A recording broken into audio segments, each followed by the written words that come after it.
चलता है कि एक फेमस एक्ट्रेस एना फ्रिट्ज की डेड बॉडी पार्टी के दौरान वहाँ से मिली है। इसका मतलब ये था कि एना फ्रिट्ज की अचानक ही किसी वजह से मौत हो गई है और अब उसकी डेड बॉडी मॉर्ग में भी आ चुकी है। इसके बाद हमें दो फ्रेंड्स दिखाए जाते हैं जिनमें एक का नाम इवान था और वो दोनों अपने एक फ्रेंड पाओ से हॉस्पिटल में मिलने आए थे। असल में ये तीनों मिलकर एक पार्टी में जाने वाले थे, लेकिन पाओ की शिफ्ट तो 1 घंटे के बाद खत्म होने वाली थी क्योंकि पाओ इसी हॉस्पिटल की मॉर्ग में काम करता था। इसके बाद वो तीनों फ्रेंड्स बाहर आ जाते हैं और यहाँ पर ये तीनों खूब ड्रिंक करते हैं और वो एना फ्रिट्ज के बारे में बातें भी करने लगते हैं। तब इवान पाओ से पूछता है कि क्या हम उसकी डेड बॉडी देख सकते हैं। अब क्योंकि ये रिस्की था इसीलिए पाओ इनकार कर देता है क्योंकि ऐसा करने से उसकी जॉब जा सकती थी। अब क्योंकि एना फ्रिट्ज एक फेमस एक्ट्रेस होने के साथ साथ काफी खूबसूरत भी थी, इसीलिए इवान बार बार इंसिस्ट कर रहा था उसे देखने के लिए। तब इवान की इतना फोर्स करने पर उसके दोनों फ्रेंड्स मान जाते हैं। तो इसीलिए पाओ अपनी जॉब को खतरे में डालकर अपने फ्रेंड्स को एक ऐसी जगह पर ले आता है जहाँ पर किसी का भी जाना अलाउड नहीं था। इसके बाद वो तीनों फाइनली मॉर्ग में आ जाते हैं जहाँ पर पाओ एक डेड बॉडी के पास जाकर खड़ा हो जाता है और वो कहता है कि ये एना फ्रिट्ज की डेड बॉडी है। लेकिन जैसे ही पाओ डेड बॉडी से कपड़ा हटाता है तो वो तो एक बूढ़ी औरत की डेड बॉडी होती है, जिसे देखकर इवान और उसका दूसरा फ्रेंड डर जाते हैं। असल में पाओ इन दोनों के साथ मजाक कर रहा था। इसके बाद पाओ आता है एना फ्रिट्ज की असली डेड बॉडी के पास। तो पाओ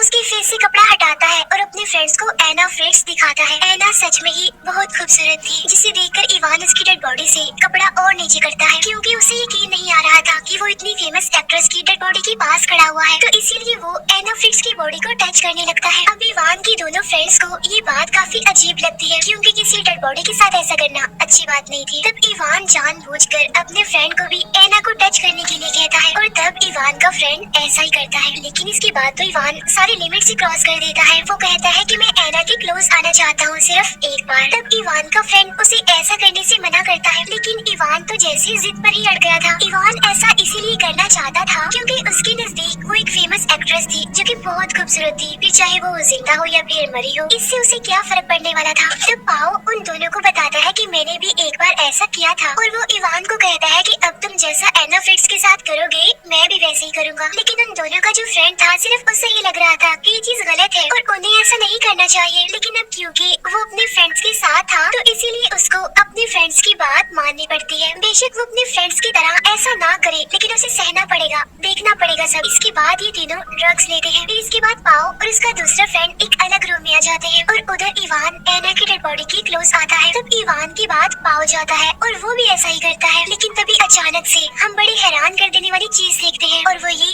कि अचानक से एना की आईज खुल जाती है। वो दोबारा जिंदा हो गई थी और अपने पूरे सेंसेस में थी। लेकिन पाओ को भी इस बात का पता नहीं चलता कि एना फ्रिट्ज अब जिंदा हो गई है। लेकिन जब उसे इस बात का पता चलता है तो वो डर जाता है और चिल्लाने लगता है। तब आ जाते हैं। तब पाओ उन्हें बताता है कि एना फ्रिट्ज अब जिंदा हो गई है। एना को जिंदा देखकर पाओ और इवान काफी घबरा जाते हैं क्योंकि एना को पता था कि उन दोनों ने ही उसके साथ ऐसा किया। तो जाहिर सी बात है कि एना बाहर जाकर ये बात पुलिस को बता देगी कि मॉर्ग में उसके साथ क्या किया इन लोगों ने। तब ये सोचकर इवान एना को मारने का प्लान बनाता है क्योंकि वो किसी भी किस्म का रिस्क लेना नहीं चाहता था। लेकिन यहाँ पर इवान का फ्रेंड एना की हेल्प करता है और वो उसे कपड़े में लपेट देता है। यहाँ पर इवान का फ्रेंड उसकी इस बात से एग्री नहीं करता कि एना को मारा जाए क्योंकि ऐसे कैसे वो किसी का मर्डर कर सकते हैं। तब इवान का फ्रेंड उससे कहता है कि तुमने एना के साथ ऐसा किया तो इस बात की सजा तो तुम्हें मिलनी ही चाहिए ना। तब इस बात की वजह से इवान और उसके फ्रेंड की लड़ाई हो जाती है और इस लड़ाई में इवान अपने फ्रेंड को बहुत मारता है। तब पाओ आकर उन दोनों की लड़ाई छुड़वाता है। तभी इवान को रियलाइज होता है कि उसने अपने फ्रेंड को इतना ज्यादा मारा है जिसकी वजह से उसके फ्रेंड के सर में काफी गहरी चोट लगी है और उसके सर से काफी खून भी निकल रहा है। तो इसीलिए उसके दोनों फ्रेंड्स उसे फर्स्ट एड देने का सोचते हैं। लेकिन हम देखते हैं कि जब पाओ का एक कोलीग एक डेड बॉडी को लेकर यहाँ पर आया था तो ये तीनों उसे देखकर चुप गए थे। तब पाओ के कोलीग ने डेड बॉडी को वहाँ पर रखा। इसके बाद वो उस मुर्दा घर को लॉक लगाकर वहाँ से चला गया। इट्स मीन अब ये तीनों यहाँ से बाहर नहीं जा सकते थे। तो जाहिर सी बात है वो अपने फ्रेंड को भी फर्स्ट एड नहीं दे सकते थे। यहाँ पर एना भी खुद को बचाने के लिए कुछ नहीं कर सकती थी क्योंकि वो काफी घंटों के बाद दोबारा जिंदा हो गई थी। तो इसीलिए उसकी लेग्स तो बिल्कुल बेजान थी और उसके हाथ भी मूव नहीं कर रहे थे। फिर पाओ और इवान एना और अपने फ्रेंड को एक दूसरे रूम में ले आते हैं। इसके बाद पाओ अपने कपड़े चेंज कर लेता है लेकिन तभी उसका कोलीग भी वहाँ पर आ जाता है। तब एना चिल्लाकर उसे बताने की कोशिश करती है कि मैं जिंदा हूँ और खतरे में हूँ, लेकिन इवान ये बोलने से पहले ही उसके मुंह पर हाथ रखकर उसका मुंह बंद कर देता है। इसके बाद पाओ अपने कोलीग के साथ वहाँ से चला जाता है। इवान का फ्रेंड बिल्कुल भी सांस नहीं ले रहा था जिसे देखकर इवान काफी घबरा जाता है। तब एना कहती है कि शायद अब वो मर चुका है। और थोड़ी देर के बाद जब पाओ वापस आता है तो उसे भी पता चल जाता है कि उसका फ्रेंड अब मर चुका है, जिसकी वजह से पाओ रोने लगता है। तो इसीलिए इवान उसे तसल्ली देता है और कहता है कि इसमें हमारा कोई कसूर नहीं है, ये सिर्फ एक एक्सीडेंट था। तब एना इवान को कहती है कि इस सब के लिए तुम्हें जेल होगी देखना। तब इवान उसे कहता है शट अप, अपना मुंह बंद रखो। इसके बाद इवान पाओ को बाहर लेकर आता है और प्लान बनाता है। इवान उसे कहता है कि अगर हम पकड़े गए तो हमारी लाइफ, हमारा फ्यूचर सब कुछ बर्बाद हो जाएगा, इसीलिए हमें अपने फ्रेंड की डेड बॉडी को कहीं पर छुपाना होगा, ठिकाने लगाना होगा, साथ साथ एना फ्रिट्ज को मारना होगा। अंदर एना खुद को स्ट्रेचर से नीचे गिराती है। वो उनके फ्रेंड की पॉकेट से मोबाइल निकालती है और हेल्प के लिए किसी को कॉल करने की कोशिश करती है। तभी पाओ और इवान भी अंदर आ जाते हैं और वो उससे मोबाइल छीन लेते हैं। इवान जब डायल हिस्ट्री चेक करता है तो उससे पता चलता है कि एना ने किसी को कॉल कर दी है, लेकिन उसकी बात नहीं हो पाई। तब ये दोनों एना को एक दूसरी जगह ले जाने लगते हैं और तभी उनके फ्रेंड की मोबाइल पर किसी की कॉल आती है और ये उसी पर्सन की कॉल थी जो नंबर एना ने डायल किया था। असल में एना ने अपने फादर को कॉल की थी और जैसे इवान कॉल पिक करता है तो एना चिल्लाकर अपने फादर को बुलाती है और उनसे हेल्प मांगती है, लेकिन पाओ उसके मुंह पर हाथ रखकर उसका मुंह बंद कर देती है कि बाय मिस्टेक कॉल हो गई थी, रॉन्ग नंबर, और ये कहकर वो फोन बंद कर देता है। तब इवान एना को मॉर्ग में लाकर उसे जोर से स्लैप करता है, जिस पर एना उसे कहती है कि तुम्हें इस बात की सजा जरूर मिलेगी। तब इवान चिल्लाकर एना को कहता है कि मत बोलो, अभी थोड़ी देर पहले तुम एक डेड बॉडी थी और अब मैं तुम्हें दोबारा डेड बॉडी बनाने लगा हूँ।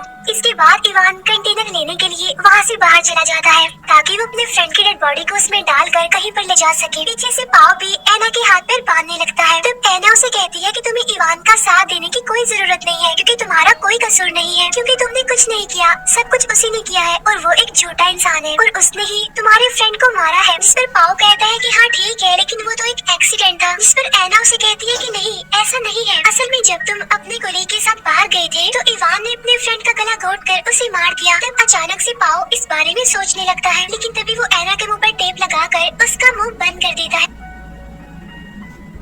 तो मौके का फायदा उठाकर एना क्रॉलिंग करते हुए मॉर्ग से बाहर आ जाती है और यहाँ से बचकर वो निकल जाती है। इवान भी कंटेनर लेकर वापस आ रहा होता है, लेकिन पाओ खून साफ करने में बिजी था। तभी इवान वहाँ पर आकर पाओ को बताता है कि एना भाग चुकी है। तभी ये दोनों एना को ढूंढने लगते हैं। एना जो कि क्रॉलिंग करते हुए अब लिफ्ट में आ गई थी और वो बस यहाँ से निकलने ही वाली होती है, लेकिन तभी इवान वहाँ पर आकर लिफ्ट का दरवाजा बंद होने से पहले रोक देता है और वो एना को लेकर दोबारा से मॉर्ग में आ जाता है। इसके बाद पाओ इवान को कहता है कि मैं जानता हूँ कि तुमने ही हमारे फ्रेंड को मारा है। जिस पर इवान उसे कहता है कि हाँ, उसे मैंने ही मारा था, लेकिन वो एक एक्सीडेंट था, मैंने जानबूझकर नहीं मारा उसे। जिस पर पाओ कहता है कि नहीं, तुम झूठ बोल रही हो, तुमने उसका गला घोटकर मारा है उसे। तब ये बात सुनकर इवान नर्वस हो जाता है, जिसे सच में उसे नहीं अपने फ्रेंड का गला घोटकर उसे मारा हो। लेकिन इवान फिर भी इनकार करते हुए कहता है कि नहीं, ये झूठ है और तुम्हें एना की बातों में नहीं आना चाहिए। इसके बाद पाओ और इवान डिसाइड करते हैं कि एना को किस तरह मारा जाए जिससे कोई भी सबूत ना रहे। तब इवान एना के सामने रोकर उसे मारने के लिए कहता है, जिसके लिए पाओ इवान को एक कपड़ा लाकर देता है। तब इवान वापस से कपड़ा पाओ को दे देता है और उससे कहता है कि मैं नहीं, तुम मारोगे एना को। लेकिन पाओ एना को मारना नहीं चाहता, क्योंकि उनके फ्रेंड को भी तो इवान नहीं मारा था। अब क्योंकि इवान इस पूरे क्राइम का रिस्पॉन्सिबल खुद को नहीं बनाना चाहता था, इसीलिए इवान पाओ का हाथ पकड़ लेता है और जबरदस्ती एना के मुँह पर कपड़ा रखवाता है। तब वो लोग कपड़ा नहीं हटाते और एना एक बार फिर से